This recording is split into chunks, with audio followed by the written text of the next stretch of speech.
Hey everybody, welcome back to Long COVID MD. I'm Dr. Zeest Khan, a licensed physician and a patient with long COVID. On this podcast, we talk about the healthcare system, how to navigate it to get the care that you need, and we also talk about the social, cultural, and personal ramifications of living with long COVID. Today, we're talking about money. Recently, somebody asked me what the most effective treatment for long COVID has been in my life. And I answered very quickly. It was stepping away from work. That was only possible for me initially because I had an existing financial safety net. And later, I was able to tap into disability resources to help support me outside of my typical work. Financial instability is a real risk facing people with disabilities, including those who have new onset disabilities and those who were or are career professionals. It can be an awkward topic to discuss, however. So today I'm really excited to share excerpts from my conversation with Kira Stoops. Kira is a writer and an advocate who has been living with a disability. She has a Substack called Imperfect Working Order, where she talks about practical reflections on living with disability. She has a really honest and joyful tone. And in particular, she focuses on the realities of managing money with chronic illness. In our conversation, we talk about how to navigate disability benefits, how to build a community because that is such an important resource for us, and how to learn to cut ourselves some much-needed slack. This is a conversation that goes beyond the theoretical ways to live with long COVID. It talks about honest reality. So let's get started. First, Kira shares her story and how she realized just how expensive it is to live with a chronic illness. I have a disease called ME/CFS, which predates COVID coming onto the scene. So I have been sick for a very long time with signs of it my entire life. And I have been disabled by chronic illness for the past 9 years, just this month. So back then, there was not a big community of people fighting these kind of mysterious, more female diseases like ME/CFS, MCAS, Ehlers-Danlos syndrome, kind of the amorphous things that used to just get shoveled under anxiety. And so I made every mistake in the book myself. And of course, one of those mistakes was all the money mistakes that I made. I think but many people now are coming to long COVID in their 30s and 40s, which means that they are my age, which means they probably grew up in the same financial environment that I did, which was you don't talk about money. And so I already did not have a great financial basis starting out. And I think anyone, sick or not, makes financial mistakes in their lives. Like we don't really understand how much student loan is coming out, or, we invest in the wrong stock, or we, put our money into the house or the business that doesn't work out. But when you add sickness on top of that, I just don't think people who are well can understand how much it costs to be sick, even if you aren't really receiving that much care. And money is a massive tool for survival. There was a turning point for Kira. She missed out on a grant during the pandemic that she likely would have qualified for had she applied for it. It opened her eyes to the resources that exist once we find the courage to seek them out. One of the biggest turning points was understanding that I needed to ask for and accept help. And that was something I was extraordinarily resistant to. I was raised super independent, and I run my own business, and I'd done it all myself up to this point. And in the pandemic, there was a grant available for small businesses like mine to get new computers, microphones, monitors, whatever it takes to work more remotely. And I just didn't know about it. And a bunch of my friends got the grant. It would have paid for me to get all new equipment, which I really needed. Slam dunk, totally qualified for it. Just didn't know about it. And part of the reason I didn't know about it is because no one talked about it, because there's such a stigma around asking for help. So people that were close to me received this grant and I did not. And I really felt like I needed it more. And it was probably, like $7,000 or $8,000 worth of equipment. And I felt like I just left it on the table. And I was so mad that I went out looking for other things that I qualified for. And it turned out I qualified for a lot. There were more resources available in the pandemic. So that was the first place I looked since I'd missed that pandemic grant. But I also stumbled into just Googling like a little nonprofit. I'm afraid it doesn't exist anymore, but they were funding, just giving personal funds to chronic illness patients to get the treatment they thought they needed. And there was no restriction on it. They just PayPal'd you the money. And so that stuff it's out there. You do have to dig for it, but I also think we have resources within our own community that many of us, myself included, are afraid to tap as well. So how do you get started asking for help and tapping into resources? Kira says, just get started.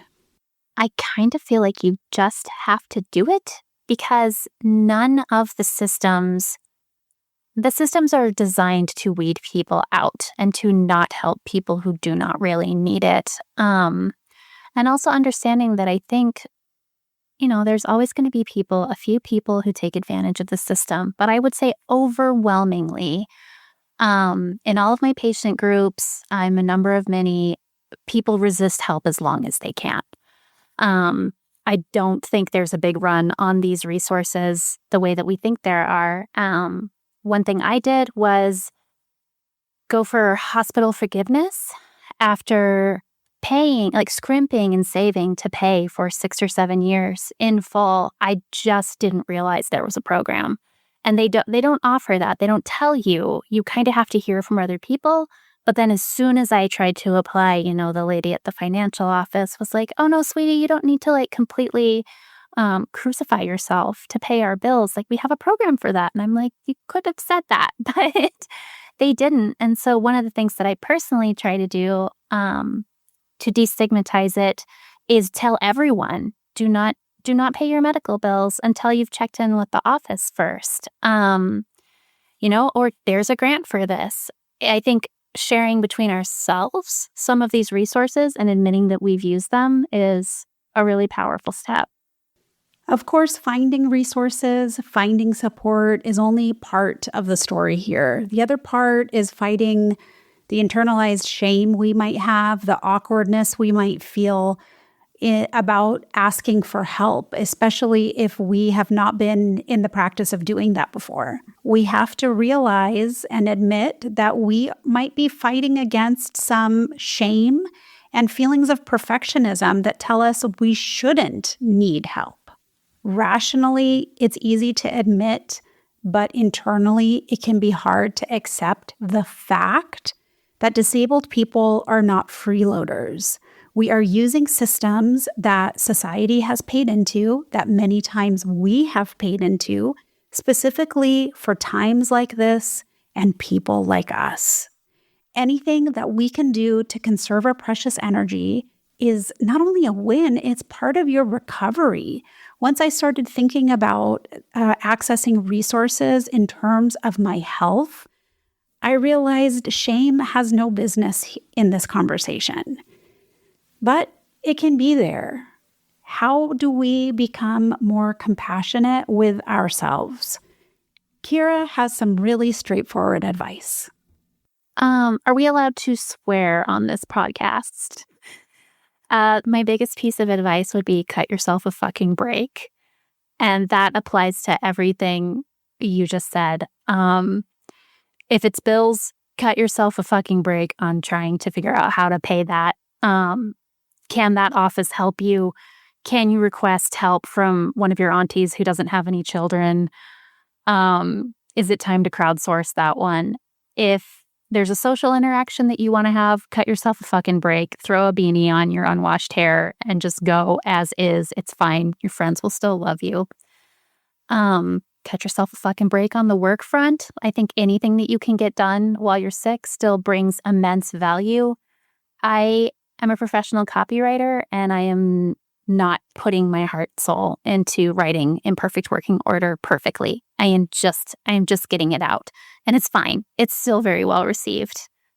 You just have to, because we need so much more rest than, like, it's almost not possible to get all the rest we need. So whatever you can do to just cut yourself some slack is really important. And that's a very trite saying, and I think it's harder to implement than we realize, because I don't know any chill people who got long COVID or ME/CFS or, the mysterious lady diseases.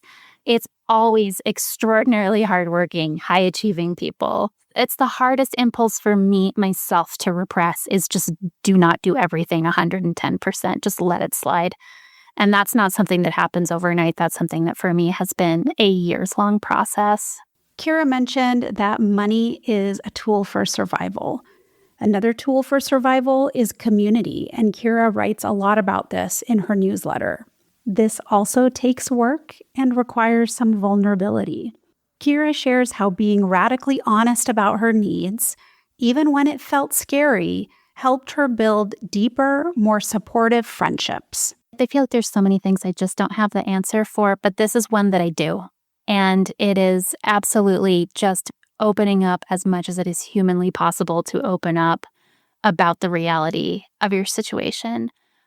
Our impulse as humans is to cover up being sick. And I think it's almost primal, tribal. Most people are faking being well. They're not faking being sick. And we do that with our friends. Like, we want to show up. We want to have the makeup on and the hair done and, look more well than we feel and speak in positive ways and have it be like this fun interaction. But sometimes it just can't. So many of my friends, I was sick for years, and many of my friends had no idea because I was able to hide it until I simply wasn't. And at first, I would kind of try to tell them what was happening in the illness, and they wouldn't understand how they could help. And then slowly, when I started identifying for myself the things that I needed and being more honest, it was like, oh, you just need dropped off at the door, and then I go park the car kind of things. Little things. But that honesty is what fosters the connection and the support. And I had to get to the point of saying, things that at first felt really embarrassing to me, can we not go out to a restaurant to hang out because, COVID concerns, or I can't eat anything on the menu, whatever it is. And my friends were like, yep, we get it, sure. And they were happy to help. It's important to remember here that not all relationships are going to survive your illness. It's okay if some relationships fall away. It's okay to prioritize depth of relationship over quantity. Community can be built from scratch, remain small, and still be meaningful and rewarding. Part of adapting to a new life also means embracing tools that help us move and help us connect. For Kira, that meant letting go of her pride and accepting mobility aids. She also found creative new ways to work through microbusiness. I could have moved a little bit faster was getting a mobility aid. I wound up finally using the wheelchair at airports and finally getting the rollator. And then eventually I was gifted a Liberty trike, and it has just been so life-changing. And I really wish that I had not waited so long. So even if there is an aid out there that is not a perfect solution, because none of those things are, I still think it can be worth it to just get something to just give yourself a little break for being able to move around a little more easy. A rollator it's what you see elderly people with usually. It's a walker that has a seat on it, and the seat flips up and holds things, which I resisted for so long because I was like, it's the energy expenditure that's the problem. I don't have balance issues. Actually, that's not true. I totally have balance issues. I'm in denial about them. But the rollator is great because you can carry things with it. It's like a little cart. And I flip it around and sit on it all the time. For example, we have a really great art fair here in Montana, and I used to walk around and look at the wares and just feel so dizzy and out of it. But now I can, walk a couple feet, sit down on my rollator, look at some pretty earrings, scooch along to the next booth. And it really helps. The Liberty Trike is on my Substack a fair bit. It is, it's an adult trike that's thin enough to fit through doorways. So you can take it outside, but then if you need to like scooch into a grocery store or whatever while you're on it, you can go through, and it's like, it's a little bigger than a mobility scooter, but it kind of serves that same purpose. And it's also a lot faster than a mobility scooter, which is really nice because they're just so slow. Sometimes you want to go a bit faster. I am fortunate I have been able to hang on to my career in a way that I'm calling micro business. I was a freelancer for the last 17 years. I have been a freelancer, a consultant, a contractor, whatever you want to call it. I have not worked in traditional employment. And you think, oh, well, that's a great leg up for running a micro business as a sick person. But the truth was, the ways I ran that business before I was seriously ill were not sustainable going forward into sickness. I run my company completely differently from how I did before. And I would say my hardest hurdle has just been getting over my own perfectionism and desire to do everything to the 100% that I could, or 150% that I could when I was more well. I think you've talked about that too in your newsletter, feeling like, I could see all these patients and I could hear their stories and really hone in on this one thing. And then I had to have my 9-year-old daughter show me how to hit the record button. I completely identify with that. And the thing I keep reminding myself and trying to remind everyone else is that most people do not need our 150%. Like, our 75% is helpful, is so helpful. It can be just the value that they needed and wanted. I asked Kira what her goals are for her fantastic newsletter, Imperfect Working Order, and any advice she has for those of us with long COVID. Well, that's a good question. I have not started it with a ton of vision, honestly. I just feel like there's a lot of little tips and tricks in my brain from my 9 years of being super sick and then my lifetime of being moderately sick before that. I would just love to, I'm really impressed with the long haulers. They have moved through the process so much faster of getting from realizing they're sick to finding care to finding acceptance to finding joy. It seems like a lot of people are there already, even with COVID only coming out 5 years ago, whereas it took me so much longer. So I would just love to help accelerate people through this journey, not skipping any important steps, but there was a lot of stuff that I went through that I just don't want other people to go through. I also, where applicable, I don't think it works for everyone, but I would love to help more people start micro businesses, start to feel like they can date again if they're not partnered. I think that's a really important message that I don't see people putting out, that it is totally possible to date while very sick.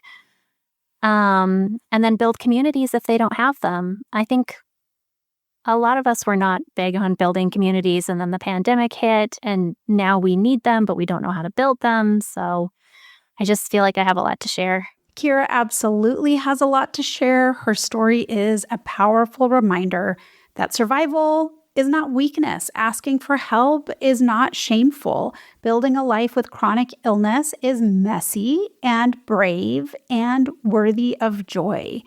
I want to thank Kira Stoops so much for joining me on the podcast. I'm going to leave links to her newsletter in the show notes. What I really enjoy about Kira's writing is how she's so grounded in reality and humanity. It is not fluff. She talks about real life, pressing issues and ways that she has navigated all of it. If this episode resonated with you, please give it a like or leave a positive review. Share it with someone you might think needs to hear it today. Thank you again for listening to Long COVID MD. I'm Dr. Zeest Khan, and I hope you're feeling well in this moment. If not, I hope you feel a little bit better in the next. Bye for now.